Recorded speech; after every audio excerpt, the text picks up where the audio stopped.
We can get started. So we have David and Angela, and they are going to walk through what they've got available through T-Mobile and how this can help our adult students. Excellent. Thank you, Alex. And I'll go ahead and get us kicked off. David Perdichizzi, State Government Account Executive for T-Mobile. I will be kicking us off, and I also want to introduce my counterpart. Angela, are you there? And can you introduce yourself? Hi, can you hear me okay? Got Yes. me? I'm running the meeting off of my T-Mobile hotspot. So if I get a little choppy, just let me know and I'll go ahead and shut off the video and make sure that we've got at least some audio able to go. So again, thank you so much for hosting us today. We really appreciate that opportunity to be here. In my past life, I was a STEM education. I transitioned to our State Department of Education and actually did some work around assessment, accountability, and standards. And so have some experience there, and then also did some work within the governor's office. So just delighted to be here today and to share some time with you. And I'll pass it back to David. Excellent. I'll go ahead and share my screen, team. Let me go ahead and do so. All right. And I'll take control and I'll go ahead and get us started. Before I do it, question for the group. Is anyone a personal T-Mobile user, maybe by a yay, or I'm not sure I can see hands yet because I'm presenting. Anyone a T-Mobile user today? I can't see. Well, long short of it is, over the last 4 or 5 years, T-Mobile has made a lot of investments, in particular around public sector, public safety, and our support of government. We've been supporting education and been a standard kind of a staple in education for, I want to say, the last 10 years. I'm going to skip through the agenda and I'm going to just kind of get us right into the meat of it. So you've got 2 folks on the line here, myself and Angela. And let's talk about really kind of some of the core for T-Mobile is, in the big change for us over the last few years has been network. A few things have transpired. A couple of things. First is purchases that T-Mobile has made. 2 things. You may be familiar with Sprint. T-Mobile finished their acquisition and integration of the Sprint network a couple of years ago. We have integrated 2.5 megahertz frequency, which is this mid-band spectrum here on my slide. And really what that's done has given us ability to offer home office internet and high capacity data connectivity for home use. So you're going to see the transition similar to many years ago where, you know, most folks nowadays don't have a home phone. You only have a cell phone. We expect to see the same transition into wireless internet, providing home internet service versus the plugged-in landline side. We also offer, very important in that second piece, is we procured a bunch of 600 megahertz spectrum a couple of years ago and have integrated that. Now, why that low band is very important is this is, you know, coverage that really helps in wide open spaces, especially in rural parts of America. So in your state, that's how we're leveraging and expanding our rural coverage, is leveraging this low band. And then, like our competitors, we also have the high band or millimeter wave, which delivers super fast data speed. The problem is that the signal doesn't travel very far, and it requires a lot more to build a network, only leveraging that network capability. So I wanted to just give you a high-level overview of the network side. And now I'm going to turn it over to Angela, who's really going to get into the meat of what we feel we can do for 5G in the classroom and your department or in your group. So Angela, go for it.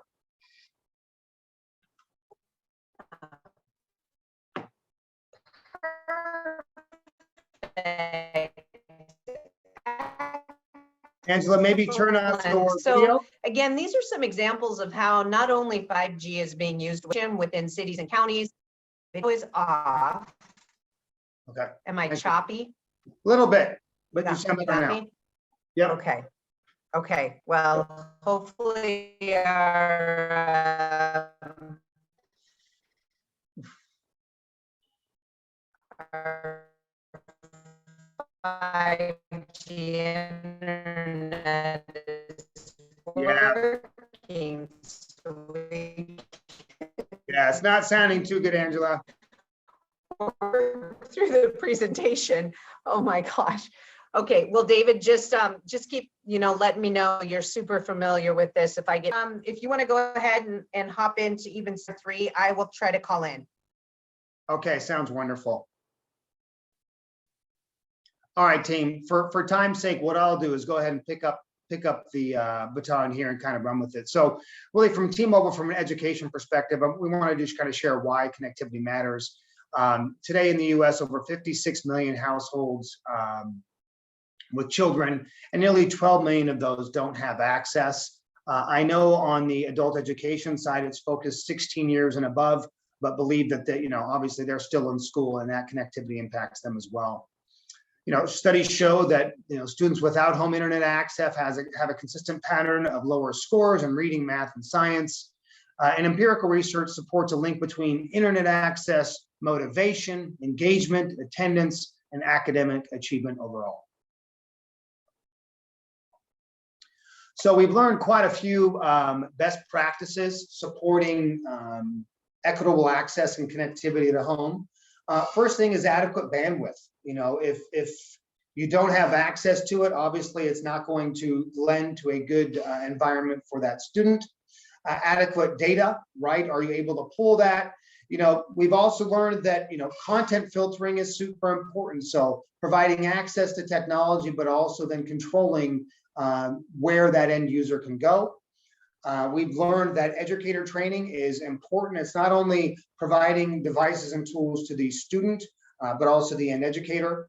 And then, tech support for students' family is super important. T-Mobile being a nationwide company with retail locations all over the place, we really have the retail support to be able to help families and the students independently if they need it. So we're going to talk about just some solutions to support the digital divide. We're going to talk about our Project 10 Million for our K-12 and higher education. We're going to talk about a solution called Connecting People to Resources. And we're going to talk about our Affordable Connectivity Program. There's other federal funding programs available. Angela, I will admit, she is the guru of those. Those include ECF and ESSER funds.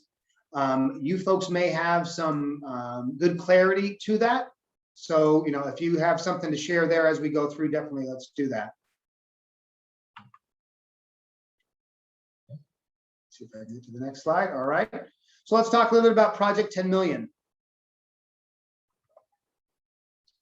So our Project 10 Million is really an investment that T-Mobile made where we're investing $10 billion with the purpose of supplying 10 million students with reduced or free internet connectivity.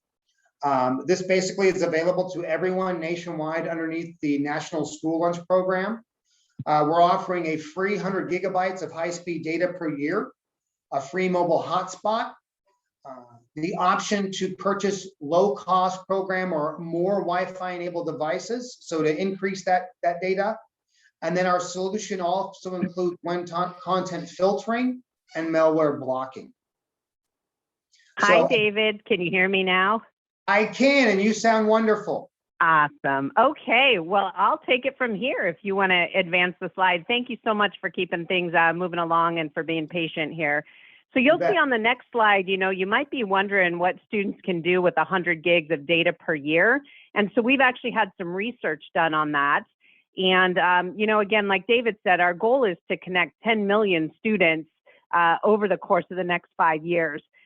So there's actually quite a bit of research that can be done. You're going to see that we've actually created plans that are not only K-12 plans, but we have plans for adults, especially those in higher education. And so, again, quite a bit of information that can be gathered. You'll see online college prep, about 200 hours requires about 100 gigs of data. Certainly, as you're talking to adults, you're thinking about job applications, some of these other certification programs and stuff like that. So certainly it's a start, but we realize that some students may actually need more than 100 gigs of data. So on the next slide, you'll see that we have developed some plans that allow students who need potentially even unlimited data to receive that data for $15 a month. And I think we're all looking at our cell phone plans going, wow, I can't even receive data for $15 a month. So a really awesome deal for these students. And this particular plan for our K-12 students can actually be run through the district. And that's the bulk of our partnerships that we have in Utah, our district run plans, primarily, you know, during the pandemic when they needed that unlimited data. But we still have nearly 12,000 students that are connected throughout Utah using our unlimited plans. So with that, we also have just recently launched a brand new plan on the next slide around higher education. And so we now have a higher education option, also a $15 plan. So again, brand new opportunities that we're rolling out. We are really trying to listen to those who are utilizing our services and make sure that whether you're K-12 or higher ed, that there are options available for you that are truly affordable. So again, as David mentioned, this is just one of our programs. And so I want to pause and see if any of you have any questions about Project 10 Million. It's one of our awesome philanthropic programs that we're highlighting, and would love to see if you have any questions about this particular program before we move into a couple others.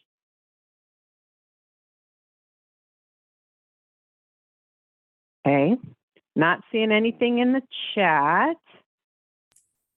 Angela, So can let's you hear me? Yeah. Hey, Yes, how are I you? can. Hi, Jorge. This is Jorge over at Horizonte. One question that I did want to bring up to you, and hopefully I'm not the only one that is wondering this, but here at Horizonte, we do have quite a bit of students that are non-legal residents or citizens.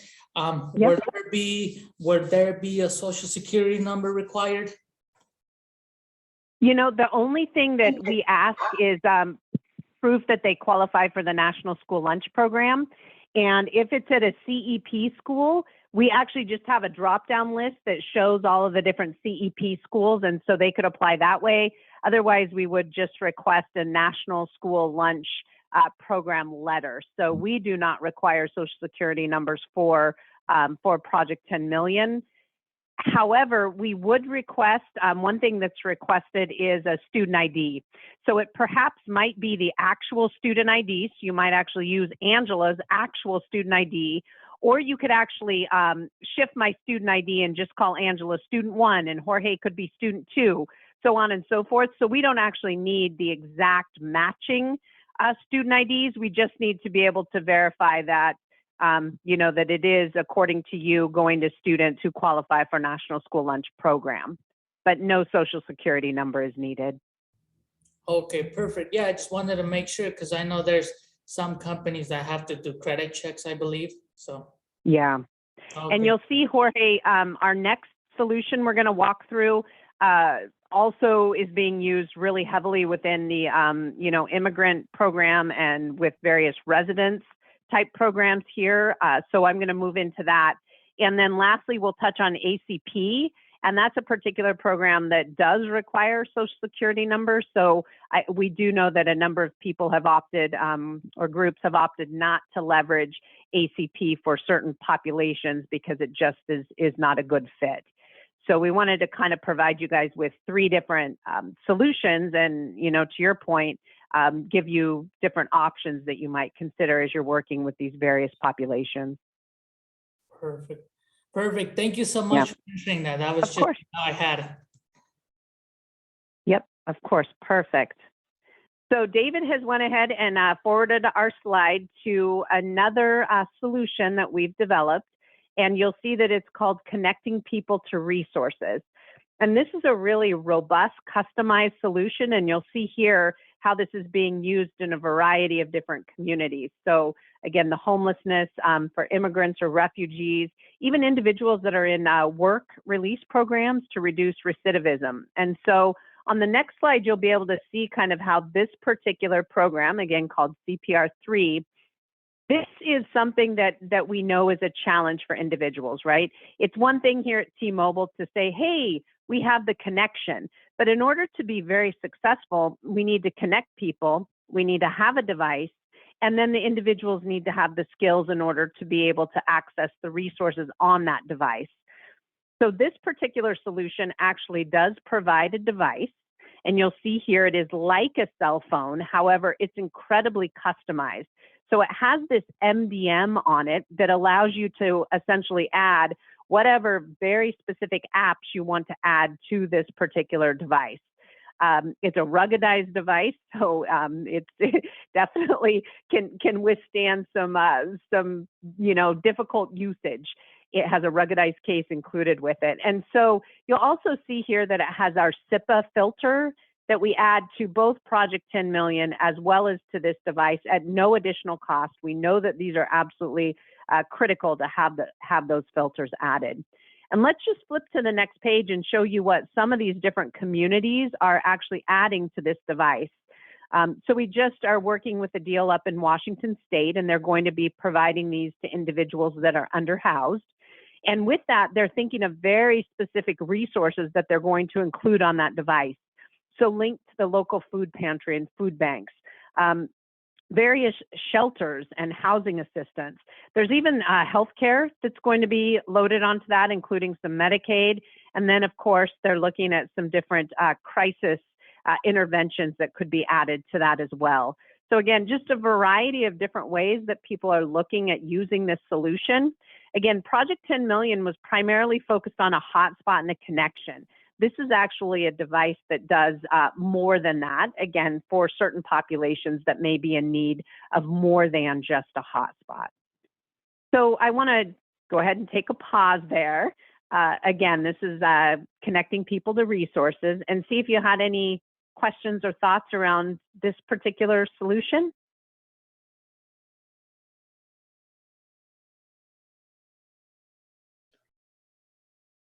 And of course, we'll send this presentation over, and if you have questions, David can certainly follow up with some additional materials. We've just really found this one to be incredibly successful in a variety of different groups.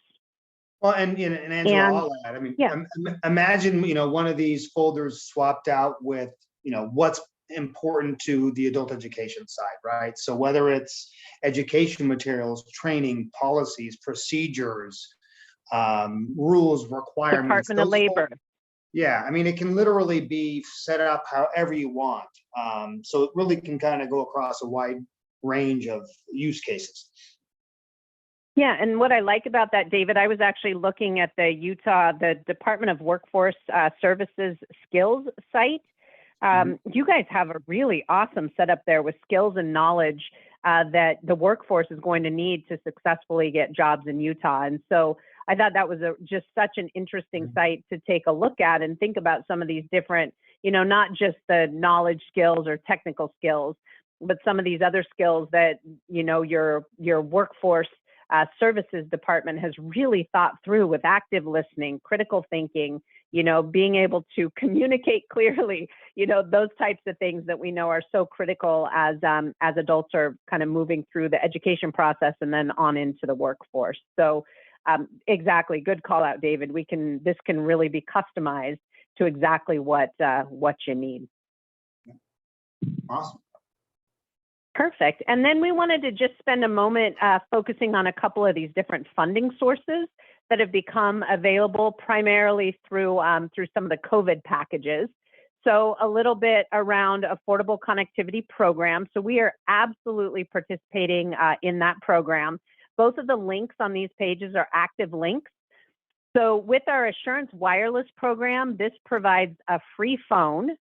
Yep, 100% free phone as part of the program that comes with unlimited talk, text, and data. So that's what we're providing through our Assurance Wireless partner. And then if an individual is looking for something along the lines of maybe a hotspot or a tablet or laptop, they could go, or bring your own device, they could go over to Metro by T-Mobile and also have a really awesome plan there that's available to them. So we're participating. That $30 subsidy covers at Assurance Wireless 100% of the cost. And so just, you know, delighted to be a partner in this. We are not billing the federal government for the device costs. We are actually providing that device cost free of charge to the customer and to the federal government, you know, as part of our, you know, laser focus on solving this digital divide. Any questions on ACP?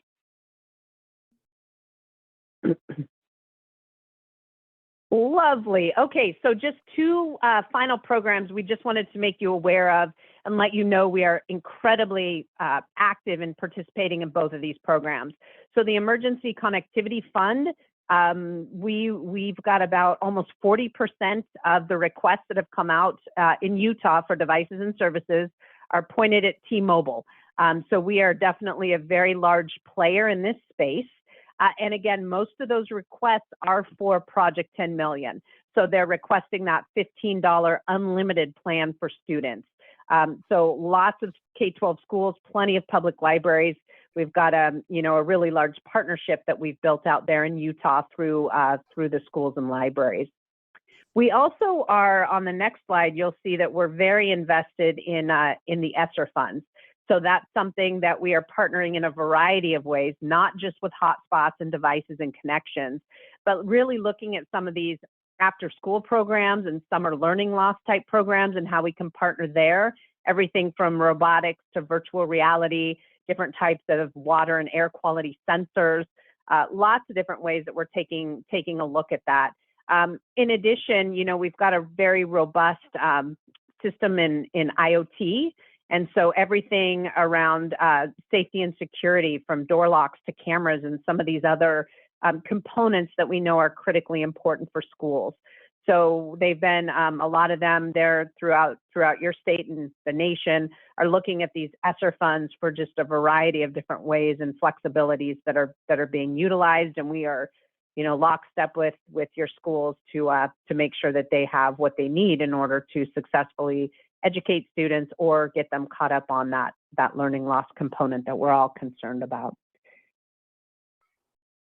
And with that, I just want to pause again and see if you've got any thoughts on ACP, ECF, ESSER, some of these different funding sources before I hand it back to David.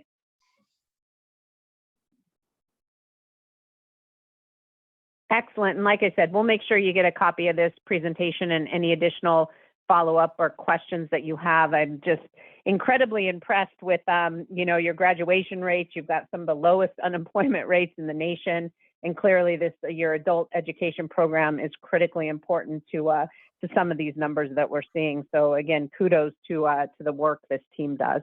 And I'll pass it back over to David in case any of you are T-Mobile customers. Yeah, thanks, Angela. Yeah, we like to finish on a good note. I'm not sure if you're aware, but any state employee does have the ability to receive T-Mobile discounts on their personal account. Does not require signing up for a new account, nothing like that. So 15% off on most of our plans for being an employee. So just a little bit of a way for us to say thank you. And that's really it. That's it for the presentation on our end. Want to make sure that we covered what you wanted and see if you had any questions.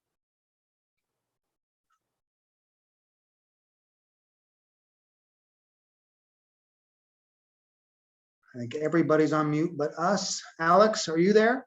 I am here. That was wonderful. So to qualify for any of these, it would be for students who already get the free or reduced lunch. Is that what I understood? Hi, Alex. Yeah, so it is for students, K-12 students who qualify for National School Lunch Program. That is correct. Okay, so a lot of our students, they're within K-12, but they are adult students, and some of these schools do have the free and reduced program. Is there another way to go about that, or is it just that they need to qualify for that free or reduced lunch? And maybe I'm just misunderstanding.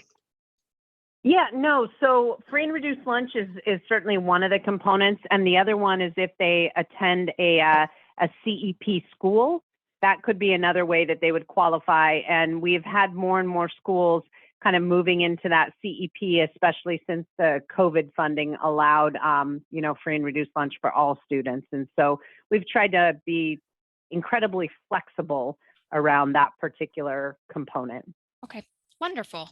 And Marcy, she had a question in the chat. She just wants to know, what is the best way to refer students to these services? So I'm going to drop in the chat right now the link to the Project 10 Million.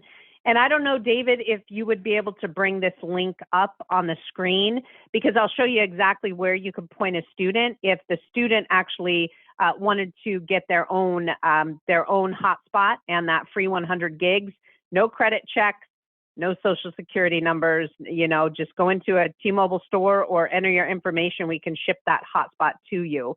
And so David will pull that screen up, and it's about, if you can maximize that, perfect. About halfway down the page, maybe a little further, you'll see 2 boxes. Keep her going. And so with that, we can again engage with, there we go, those hot pink boxes right there. One of them says you're a school administrator, and the other says it's a parent or guardian.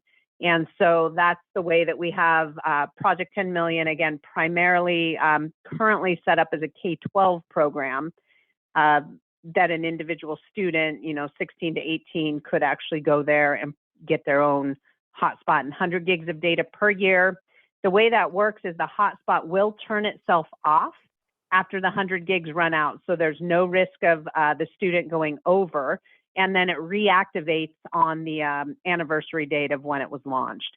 So that the student could keep that hotspot for up to 5 years, and then they would have 100 gigs of data over those 5 years. Again, no risk of overage. The hotspot would just quit working once they hit their data limit.